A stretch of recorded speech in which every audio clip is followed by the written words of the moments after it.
बिस्मिल्लाहिर्रहमानिर्रहीम। अस्सलाम वालेकुम। आप देख रहे हैं programme news today with Tanzeela Mazhar. Programme में आपको खुशामदीद कहते हैं। एक तरफ सियासी बहरान है, दूसरी तरफ मुआशी मसाइल हैं जो कि ख़त्म होने को नहीं आ रहे। सर्दी क्योंकि अब हमारे बिल्कुल डोर स्टेप्स पे है, तो सबसे बड़ा जो मसला होता है वो तवानाई का बहरान है जो सर्दियों में ज़्यादा शिद्दत इख्तियार कर जाता है। हुकूमत क्या कोशिशें कर रही है? क्या इस बार भी सर्दियों में गैस गायब हो जाएगी? गर्मियों में बिजली नहीं होती? जो शॉर्ट फॉल है हमारा वो 7000 मेगावाट से भी ज़्यादा हो जाता है। तो इस शॉर्ट फॉल का कोई हल है? पाकिस्तान में जो पॉलिसी साजी करने वाले इदारे हैं, जो वजारतें हैं, वो एडॉक ही काम करती रहेंगी? पिछली हुकूमत ने LNG ख़रीदने में जो ताख़ीर की उसका असर हम कब तक देखेंगे? अपने जो हमारे गैस के ज़खायर और मसाइल हैं और घरेलू सार्फिन के लिए कितना इंश्योर कर पाएगी हुकूमत कि उनको जब गैस की ज़रूरत होगी खाना पकाने के लिए, बच्चों को स्कूल भिजवाने के लिए और ज़ाहिर है सर्दी का मुकाबला करने के लिए, तो वो घरेलू सार्फिन के पास मौजूद होगी। ये वो तमाम सवालात हैं जी जो आज हम पूछेंगे। हमारे साथ जो मेहमान होंगे वेरी रेलिवेंट पर्सन, उनका ना सिर्फ ये कि अभी का जो पोर्टफोलियो बल्कि मोस्ट ऑफ हिज करियर उन्होंने एनर्जी सेक्टर के ऊपर बड़ा काम किया है पाकिस्तान में, पाकिस्तान से बाहर। जो दूसरा मामला इस वक्त हुकूमत को दरपेश है वो ज़ाहिर है इमरान खान साहब जो तैयारी कर रहे हैं, उनकी तैयारी बड़ी वाज़ेह नज़र आ रही है कि वो क्या तैयारी कर रहे हैं। वो हलफ ले रहे हैं, वो कारकुनों को तैयार कर रहे हैं इस्लामाबाद आने के लिए और वो एक हकीकी आज़ादी मार्च लेके आएंगे जिसमें उनके मुताबिक लाखों लोग होंगे। और कल उन्होंने जेल भरो तहरीक का भी कह दिया। तो इमरान खान साहब का जो नैरेटिव है जितना वो मकबूल है, अगर हम उसी को एक बेंच मार्क बना लें कि मकबूलियत से ही अंदाज़ा होता है कि लीडर के पीछे उसके फॉलोअर्स जो हैं वो कितनी बड़ी तादाद में इस्लामाबाद आ जाएंगे, तो हुकूमत के पास तैयारी क्या है? क्या उनको रोका जाएगा 25 मई की तरह या उनको आने दिया जाएगा? दोनों सूरतों में क्या होगा? अगर रोकेंगे तो कोर्ट चले जाएंगे, अगर कोर्ट से उनको रिलीफ मिलती है और कोर्ट उनको इजाज़त देती है तो फिर हुकूमत के पास क्या तैयारी है? पॉलिटिकल मैनेजमेंट हुकूमत इस सारे मामले की कैसे कर रही है? ये वो दूसरा सवाल है जो आज के प्रोग्राम में हम अपने मेहमानों के सामने रखेंगे। प्रोग्राम के पहले हिस्से में मेरे साथ मौजूद होंगे डॉक्टर मुसद्दिक मलिक साहब जो कि वज़ीर मुमलिकत हैं, सेनेटर हैं और पाकिस्तान मुस्लिम लीग नवाज़ के सीनियर रहनुमा भी हैं। डॉक्टर साहब से बात करने के बाद फिर आखिरी हिस्से में हम बात करेंगे इफ्तिखार अहमद साहब से जो कि सीनियर सहाफ़ी हैं और उनसे पूछेंगे कि इस वक्त जो पॉलिटिकल क्राइसिस है उसका क्या हाल है। Thank you very much doctor Mossadegh Malik, आपने में ज्वाइन किया। जो सबसे पहला सवाल आपसे मैं करना चाहती हूँ वो एनर्जी शॉर्टफॉल का है। हमारे पाकिस्तान में कोई हल है इसका? अगर हम कहें कि कोई एक हुकूमत इसको हल कर सकती है, अभी आप की वजारत कहती है जी कि अब आप देख लें कि सर्दियों में आपके पास गैस नहीं होनी, गर्मियों में आपके पास बिजली नहीं है, तो क्या बनेगा पाकिस्तान का? मैं इस वक्त SNGPL के दफ्तर में हूँ और हम विंटर प्रोग्राम जो है उसी को रिव्यू कर रहे हैं और अभी तक जनवरी तक रिव्यू कर चुके हैं। फरवरी और मार्च का रिव्यू आपकी अभी जो कॉल है उसके बाद होगा। तो वी लुक रीजनेबली गुड। पहले मैंने टीवी पे कई मरतबा आके कहा कि हमें बड़ी शदीद शॉर्टफॉल होगी। शॉर्टफॉल तो पाकिस्तान, लेकिन और डॉक्टर साहब ये बड़ा एडॉक लगता है ना कि आप एक सीज़न के लिए थोड़ी सी तैयारी कर लें।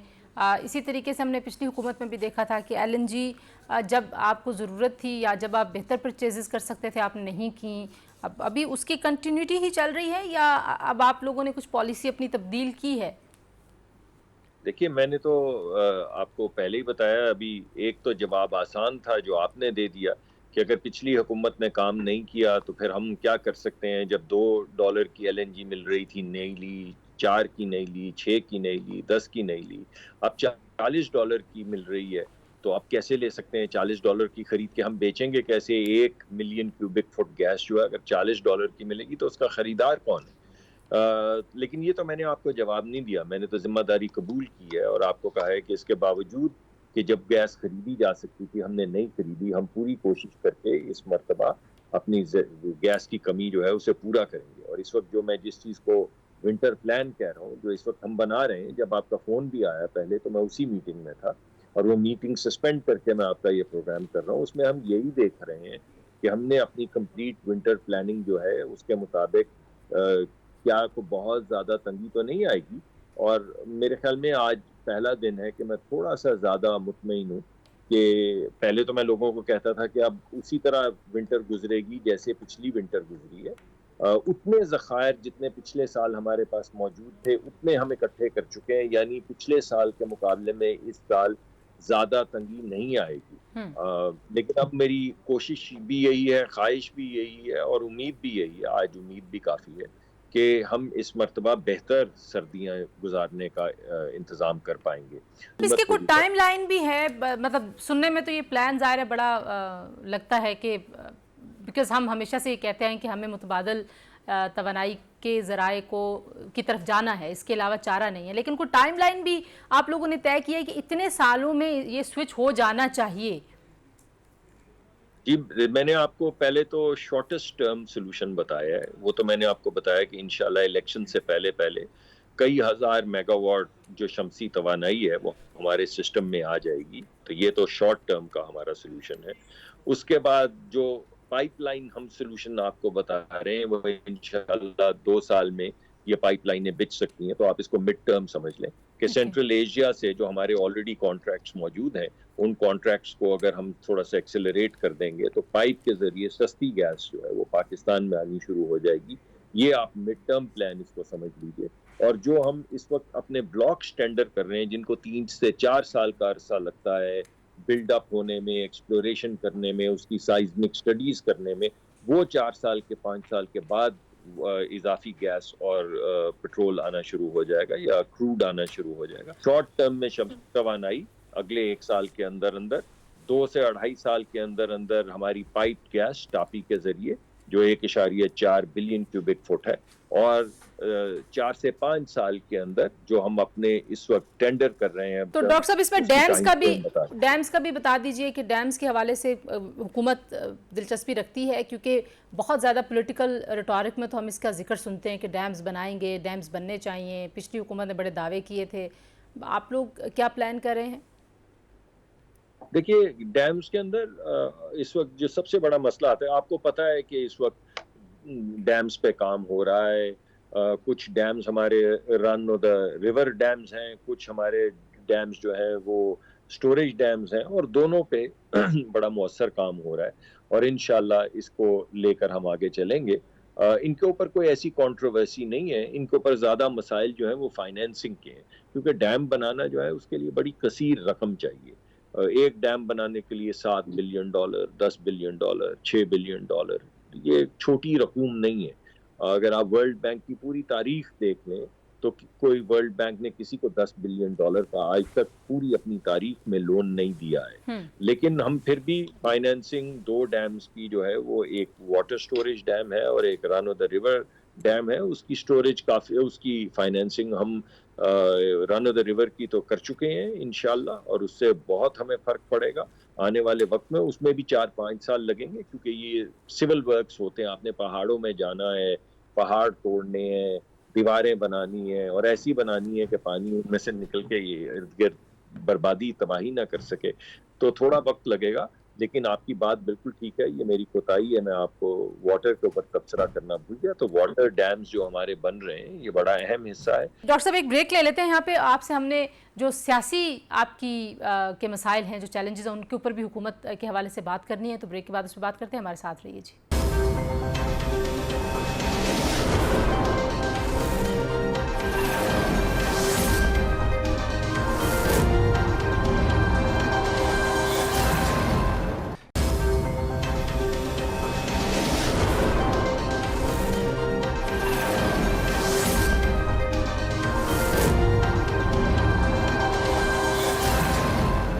جی, پروگرام میں ایک بار پھر خوش آمدید. ہم بات کر رہے ہیں وزیر مملکت برائے پیٹرولیم ڈاکٹر مصدق ملک سے. ڈاکٹر صاحب, یہ توانائی کے جو معاملات ہیں وہ لانگ رن میں کیسے بہتر ہو سکتے ہیں, تو اس کے لیے تو آپ نے بڑا تفصیلی جواب دے دیا. اب جو سردست کچھ معاملات ہیں, جی ایس ٹی کے اوپر بڑی بات ہو رہی ہے کہ شاید پیٹرولیم مصنوعات کے اوپر آپ لوگ کوئی سیلز ٹیکس جو ہے, جنرل سیلز ٹیکس, وہ عائد کرنا چاہتے ہیں. آپ کی طرف سے وضاحت تو آئی, لیکن واقعی کوئی ایسی سوچ ہے؟ میرے خیال میں ابھی تک کوئی ایسا پلان نہیں ہے, بلکہ آپ نے تو دیکھا جو ہماری کمٹمنٹ تھی, جو پچھلی حکومت لیوی لگانے کی کمٹمنٹ ورلڈ بینک سے کر کے گئی تھی, جس کے ہم سب پابند ہیں. ہمیں پابند ہونا بھی چاہیے کہ بین الاقوامی سطح پہ اگر ہم کانٹریکٹس کرتے ہیں تو یہ تو ہم نہیں کہہ سکتے ورلڈ بینک یا IMF یا ایشین ڈیولپمنٹ بینک یا کوئی بھی کمرشل ڈونر بھی جو ہے, جب وہ کانٹریکٹ کرتا ہے تو وہ حکومت پاکستان سے کرتا ہے, ریاست سے کرتا ہے. اس کو یہ غرض نہیں ہوتی کہ اس وقت PMLN کی حکومت ہے, پیپلز پارٹی کی ہے, یہ PTI کی ہے. تو جو پی ٹی آئی نے وعدے کیے ہیں آئی ایم ایف سے، جن کو خود وہ بریچ کر چکے ہیں، ہم کوشش کر رہے ہیں کہ ان کو پورا کریں اور انشاءاللہ پورا کریں گے. لیکن آپ نے دیکھا اس مرتبہ بھی کہ ہماری کوشش یہ ہے کہ لیوی جو کہ کمٹمنٹ ہے، ہماری کنٹریکچوئل کمٹمنٹ ہے آئی ایم ایف کے ساتھ، جو پچھلی حکومت کر کے گئی ہے لیکن ہم اس کو آنر کر رہے ہیں، وہ بھی ہم نے کم لگائی ہے. جتنی کم سے کم ہو سکتی ہے وہ لگا رہے ہیں تاکہ لوگوں کے اوپر بوجھ نہ پڑے. آپ سمجھتے ہیں کہ الیکشن سے پہلے آپ لوگ اس قابل ہو جائیں گے کہ وہ جو انفلیشن ڈبل ڈیجٹ سے ہے، ڈبل ڈیجٹ سے نیچے آ جائے گی، یا ڈبل ڈیجٹس میں ہی رہے گی لیکن پھر بھی کمپیریٹیولی؟ دیکھیں ویسے تو پوری دنیا میں اس وقت شدید انفلیشن ہے. دو چیزیں اس وقت بین الاقوامی سطح پہ ہو رہی ہیں. ایک تو یہ ہو رہا ہے کہ ہر طرف مہنگائی کی شرح بہت پھیل گئی ہے، جس کی وجہ سے وہ تمام چیزیں جو ہم خریدتے ہیں باہر سے، بعض ہمارے ملک میں دالیں بھی امپورٹ ہوتی ہیں، کھانے پینے کی اشیاء بھی ہوتی ہیں، خوردنی تیل بھی ہوتا ہے، یا انرجی کے ریسورسز بھی سب امپورٹ ہوتے ہیں. تو ایک طرف تو بین الاقوامی سطح پہ جو مہنگائی ہے، یہ جو انفلیشن ہے، وہ ہمیں ہٹ کر رہی ہے. یہ ایک یونیورسل فینومینن ہے. کوئی ایسا طریقہ کار نہیں کہ پاکستان ایک علیحدہ دنیا میں جا کے بس جائے جہاں پہ بین الاقوامی مہنگائی کا کوئی امپیکٹ نہیں آئے. تو اس کا کچھ امپیکٹ آ رہا ہے ہمارے اوپر بین الاقوامی مہنگائی کا. اس کی وجہ سے تھوڑی سی انفلیشن جو ہے وہ ہائی رہے گی. کچھ ہمارا روپیہ اور ڈالر جو تھا، ہمارے جو بیلنس آف ٹریڈ ہے اس کی وجہ سے کافی خرابی ہوئی تھی. اب بیلنس آف ٹریڈ بھی پچھلے 4-5 مہینے میں بہت بہتر ہو گیا ہے. اور جو اسپیکولیٹر تھے وہ بھی آپ نے دیکھا کہ پچھلے 10-15 دن میں بھاگ گئے ہیں سارے اسپیکولیٹر. اور پہلے جو بینک کا ریٹ ڈالر کا ہوتا تھا یا روپے کا، اور جو سڑک پہ مل رہا ہوتا تھا، اس میں 12 روپے 10-12 روپے کا فرق تھا. اب وہ 1 روپے سے کم پہ آ گیا ہے، 80 پیسے. اور ہفتے میں 2 دن تو ایسے ہوتے ہیں جب سڑک کے اوپر سستا ڈالر مل رہا ہوتا ہے اور بینک میں زیادہ مہنگا ہوتا ہے. ایک چیز جو میں آپ سے پوچھنا چاہ رہی تھی کہ جو اس وقت حکومت ہے، ظاہر ایک مخلوط حکومت ہے، لیکن 75 آپ لوگوں نے معاون خصوصی رکھ لی ہے. ظاہر معاون خصوصی کی تنخواہیں ہوتی ہیں، آپ نے ان کو پورٹ فولیوز بھی نہیں دیا آپ کی حکومت شہباز شریف صاحب نے. تو یہ آپٹکس کے حساب سے، کیونکہ آپ کو پتہ ہے آپٹکس پاکستان کی پالیٹکس میں اور معیشت میں بڑے اہم ہوتے ہیں، تو کیسے آپ اس کو رسپونڈ کرتے ہیں کہ بہت ضروری ہے سب کو ایک جھنڈے والی گاڑی دینا، یا ان کو کہنا کہ نہیں آپ حصہ ہیں حکومتی ٹیم کا؟ دیکھیں، اور یہ آپ کی بات آدھی تو بالکل صحیح ہے کہ آپٹکس کے حساب سے تو لوگ اس کو زیادہ پسند نہیں کرتے. یہ بات آپ کی 100% ٹھیک ہے. لیکن یہ بھی آپ کو معلوم ہے، کیونکہ آپ کافی تحقیق کرتی ہیں، کہ یہ سبسٹینٹیو چیز نہیں ہے. یعنی پوری وفاقی حکومت کی جو اس وقت ایکسپینڈیچر ہے وہ 550 بلین کے قریب ہے.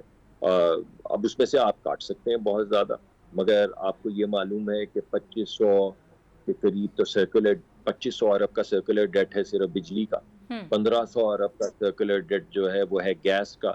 تو اصل جو ہماری وار فرنٹس ہیں جہاں پہ we are going to make it or break it, وہ بجلی کا محکمہ ہے، وہ یہ جو ذمہ داری مجھے دی گئی ہے تیل اور گیس کی، یہ محکمہ ہے. ہماری اسٹیٹ اونڈ انٹرپرائزز ہیں جو تقریباً 1200-1300 ارب ضائع ہر سال ہوتا ہے. مگر یہ تو بظاہر ضائع ہوتا ہے نا. اگر آپ اس کو دیکھیں، اس کے پیچھے جو گارنٹیز حکومت نے دی ہیں، آئی ہوپ میں آپ کو نمبرز، کیونکہ I am speaking from the top of my head, تو آپ کو نمبرز میں 19-20 کا فرق شاید رہ جائے.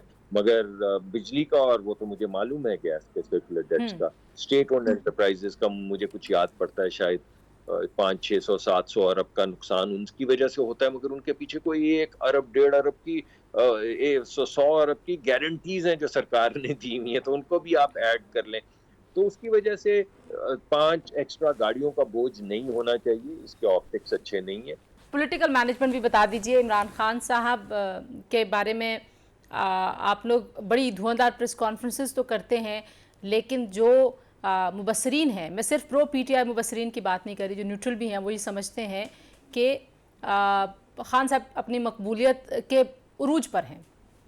تو اس کو کیسے آپ سمجھتے ہیں کہ پولیٹیکلی آپ مینج کر سکتے ہیں؟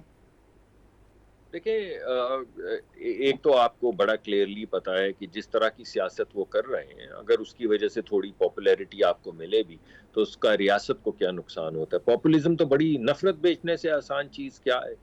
سب سے آسان تاریخ دیکھ لیں، ہٹلر کو دیکھ لیں، مسولینی کو دیکھ لیں، کسی کو اٹھا کے دیکھ لیں. تاریخ کے اندر سب سے آسان چیز جو بیچنی ہے سیاسی طور پہ وہ نفرت ہے. किसी को चोर कह दो, किसी को डाकू कह दो, किसी की साजिश कह दो। यानी हमारे मुल्क के अंदर भी सब साजिशी हैं, या तो वो कहते हैं मुशरिक हैं, आपको याद होगा, या वो मुशरिक हैं, या वो काफिर हैं, या वो गद्दार हैं, या वो साजिशी हैं, या वो चोर हैं। यानी माँ सिवा 7-8 लोगों के जो खान साहब के साथ स्टेज पे खड़े होते हैं, बाकी सब काफिर हैं, मुशरिक हैं, गद्दार हैं, चोर हैं, बैनुल अक़वामी साजिश का हिस्सा हैं। सिर्फ 5 या 10 लोग हैं जो इस मुल्क को बचाने के लिए निकले। इसके नताइज, अगर हिटलर ने ये ऐसा कुछ किया था तो जो उसको नताइज सहने पड़े वही नताइज आएंगे सामने। या दीगर जो दुनिया के अंदर जो इस तरह के फैशिस्ट लोग थे, जो पॉपुलिस्ट लोग थे, उन्होंने जो उनको नताइज का सामना करना पड़ा, अल्लाह ना करे खाकम बदहन। हमें भी अगर इस रविश पे हम चलते रहेंगे तो हमें भी इस तरह की चीज़ों का सामना करना पड़ेगा। बैनुल अक़वामी सतह पे तमाम तो अपने ब्रिजेस हम जला चुके हैं। यानी हमारा दुश्मन कौन है? हमारा दुश्मन, कभी हम इमरान खान साहब के मुताबिक सऊदी अरेबिया के साथ होते हैं, कभी खिलाफ हो जाते हैं। कभी हम यूएई के साथ होते हैं, कभी खिलाफ होते हैं। कभी तुर्की के साथ होते हैं, कभी खिलाफ हो जाते हैं। कभी मलेशिया के साथ होते हैं, कभी खिलाफ हो जाते हैं। कभी हम कहते हैं कि अमेरिका से टेलीफोन नहीं आ रहा, कभी हम कहते हैं कि अमेरिका हमारे खिलाफ साजिश कर रहा है। आप किसके फोन का इंतजार कर रहे थे जो आपके खिलाफ साजिश कर रहा है? और कभी हम कहते हैं कि हमने सालिसी दे दी अमेरिका को कश्मीर की, फिर हमने कहा कि ओ ये तो हमारे खिलाफ साजिश कर रहे हैं। तो जब वो कश्मीर की सालिसी देकर आए थे तो साजिश नहीं हो रही थी। अगर वो आ जाते हैं, नफरत बेचना अगर ज़ाहिर है एक कामयाब कारोबार है, वो आ जाते हैं लाखों लोग लेके, 1 लाख चलें, लाखों नहीं कहते, 1 लाख लोग लेके वो आ जाते हैं इस्लामाबाद, आके बैठ जाते हैं। पहले भी वो बैठे रहे 126 दिन। आपको लगता है कि जिस तरह के हालात से अभी हम दो चार हैं, सैलाब है, मईशत है, एक मखलूत हुकूमत है, 2 लोग आपके इधर से उधर हूँ, आपकी हुकूमत जो है वो घर जा सकती है, तो आप लोग मैनेज कर पाएंगे, इसको हैंडल कर सकते हैं, तैयार हैं आप लोग? ये हमें तो यकीन है, यकीनी तौर पे कर पाएंगे। मेरा ख्याल है कि 2 लोग अगर वहां जाने से हमारी हुकूमत टूटती है किसी जमहूरी अंदाज में, तो उसमें कोई हर्ज नहीं, तोड़ लें। अगर हम ये अलायंस, अभी आपने थोड़ी देर पहले कहा कि आप अलायंस पार्टनर्स को साथ क्यों लेकर चल रहे हैं, इसी वजह से लेकर चल रहे हैं कि हमारे साथ चलें और हम मिलजुल के फैसले करें, हर एक की रिप्रेजेंटेशन हो, हर मिनिस्ट्री के अंदर ये जो आप ऐसे पीएम्स कह रहे हैं उनकी रिप्रेजेंटेशन के जरिए पार्टीज जो है वो मिनिस्ट्रीज को अकाउंटेबल कर सकें। तो एक तरफ तो वो आपने कहा, अगर वो अलहदा होना चाहें तो ये उनका जमहूरी हक है, अगर कोई अलहदा हो जाएगा तो हम क्या कर पाएंगे? ठीक है, बिल्कुल। अगर आइन के तहत जैसे इमरान खान साहब के खिलाफ वोट ऑफ नो कॉन्फिडेंस होता है, हुआ है, अगर उसी तरह हमारे खिलाफ होगा तो हम चले जाएंगे, घर चले जाएंगे। अगर लोगों की, अवाम की राय और मेंबरान पार्लिमान के... एक आखिरी कमेंट मुझे आपसे चाहिए, बहुत ब्रीफ सा। आप लोगों के पास इतने सारे सबूत, आप कहते हैं हमें ऑडियोज़, हर एक चीज़ हमारे पास आ गई, फोरेंसिक कराएं, कानूनी चाराजोई करें, कोई कानूनी चाराजोई होगी, लोगों को पता चलेगा भाई कि वाकई कानूनी तौर पर उन्होंने कुछ गलत किया, आपने उनको ढील भी दी हुई है, उनके खिलाफ कार्रवाई करने से हिचकिचाते हैं, कहते हैं गिरफ्तार करें, फिर रुक जाते हैं, वजह क्या है? ये देखिए, एक तो कार्रवाई शुरू हो गई, आपने देखा कि एफआईए की कार्रवाइयाँ हुई हैं, लोग अरेस्ट हुए हैं। आपने देखा है कि वो मलिक रियाज साहब वाला केस जो है वो नैब में चलना शुरू हो गया है, लोगों को काबीना को बुला लिया गया है। तो ये तो आपकी बात नहीं ठीक कि कार्रवाई नहीं हो रही। आप ये कह रही हैं कि अरेस्ट क्यों नहीं हो रहा, उसकी वजह ये कि हमें आदत ये पड़ गई कि मिर्ज़ा शहजाद अकबर साहब आए, टेलीविज़न के ऊपर एक कागज़ चलाएं, रात को राना सनाउल्लाह की गाड़ी में हेरोइन डालें, सुबह सबको अरेस्ट कर लें, बच्चों को भी अरेस्ट कर लें। ये नहीं हो रहा। अगर कानूनी के तरीक़ाकार पे चलने से वक्त लगेगा और साबित हो जाएगा कि कोई मुजरिम नहीं या मुल्जिम नहीं है तो उसको नहीं पकड़ा जाएगा। लेकिन जो इल्ज़ामात लग रहे हैं, जो सबूत सामने आ रहे हैं, इदारे अपना काम कर रहे हैं, वक्त लगेगा तो लगेगा। हमें कोई जल्दी किसी को पकड़ने की नहीं है। हम ये चाहते हैं कि उस तरीके से नहीं कि किसी की गाड़ी में हेरोइन डाल दो, किसी को मौत की काल कोठरी में डाल दो। ये सब चीज़ें नॉनसेंसिकल हैं, इन्हें ख़त्म किया जाए। और अगर 5 महीने लगें या 2 महीने लगें या 1 महीना लगे, कानून के मुताबिक जिस इदारे का जो काम है वो करे, और जब अरेस्ट का वक्त आए तो सिर्फ उसी वक्त अरेस्ट करे। Thank you very much doctor Mossadegh Malik साहब। आप कह रहे हैं पॉलिटिकल विक्टिमाइजेशन आप लोग नहीं करना चाहते, तो चलिए ये उसूल की बुनियाद पर तो ये एक बहुत अच्छा आगाज़ होगा पाकिस्तान के सियासी कल्चर को साफ़ करने के लिए। बहरहाल जी, ब्रेक लेंगे, ब्रेक से वापस आएंगे। हमारे साथ मौजूद होंगे सीनियर सहाफ़ी तजियाकार इफ्तिखार अहमद साहब। उनसे पूछेंगे कि इमरान खान साहब के क्या इरादे हैं और हुकूमत के पास उनके इरादों से निमटने के लिए क्या हिकमत अमली है। ब्रेक लेते हैं, हमारे साथ रहिए।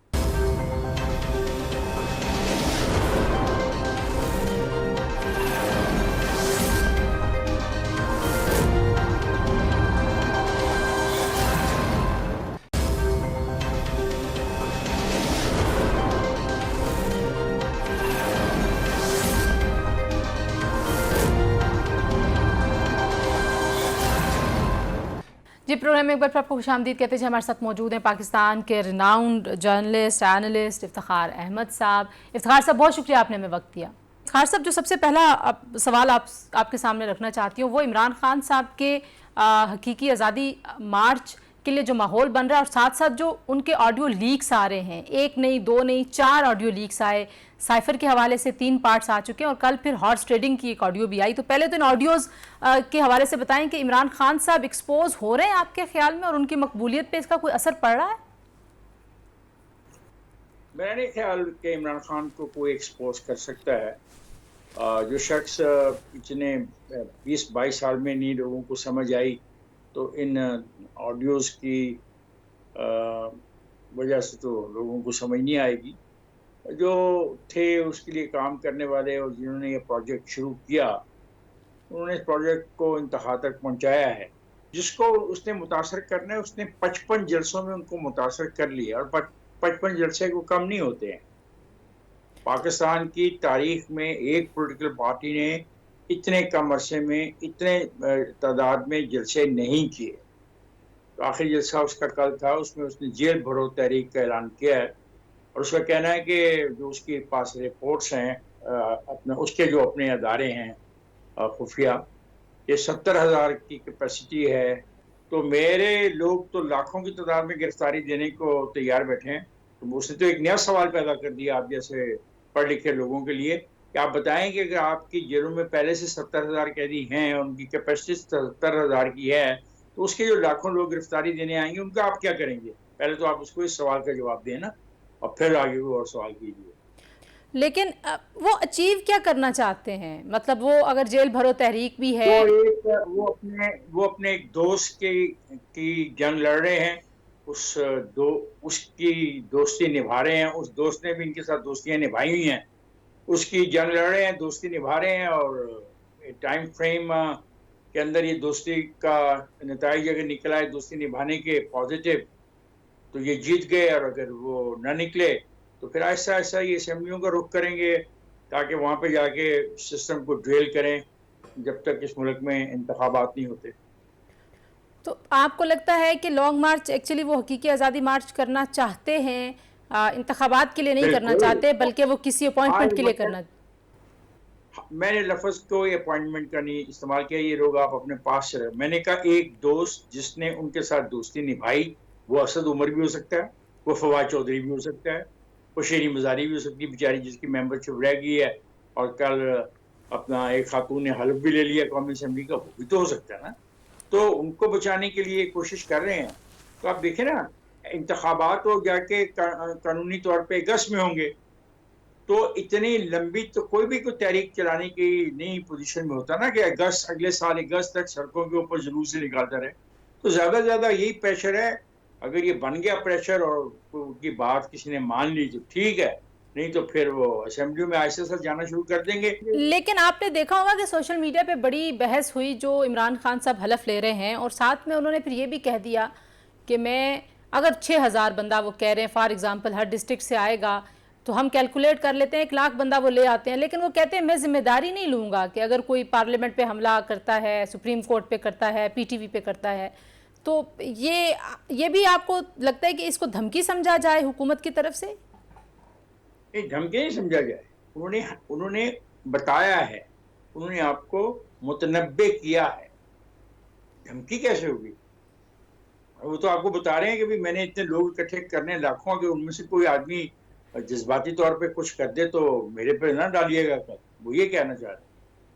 तो हुकूमत के पास क्या ऑप्शन है? क्योंकि 25 मई को जब ये वापस जा रहे थे इन्होंने कहा हमारे कुछ लोगों के पास असलहा था इसलिए मैं वापस आ गया। इस बार भी अगर असलहा लेके कुछ लोग आ जाते हैं, FC रेंजर्स आगे तैनात होगी, किस तरह से आप देखते हैं इसको? ठीक है, फिर जो होगा फिर सारी दुनिया देखेगी, सारी कौम देखेगी। पाकिस्तान के सिर्फ लोगों ने अगर ये सिलसिला शुरू किया है और इनको शाबाश दी है तो वो सारे के सारे हम भुगतेंगे और क्या होगा। ये बातें तो वो कह चुके हैं कि इंकलाब आएगा, वो ये कह चुके हैं सिविल नाफरमानी होगी, वो कह चुके हैं कि यहाँ पे लॉ एंड ऑर्डर सिचुएशन पैदा होगी, उनके लीडर कह चुके हैं कि अपना सड़कों पे खून भी बह सकता है, ये कह चुके हैं ना। कौन सी बात है मोहतरमा जो उन्होंने आपको बताई नहीं है? مجھے تو افسوس کی بات ہے کہ آپ سب لوگوں کی یادداشت بہت کمزور ہے.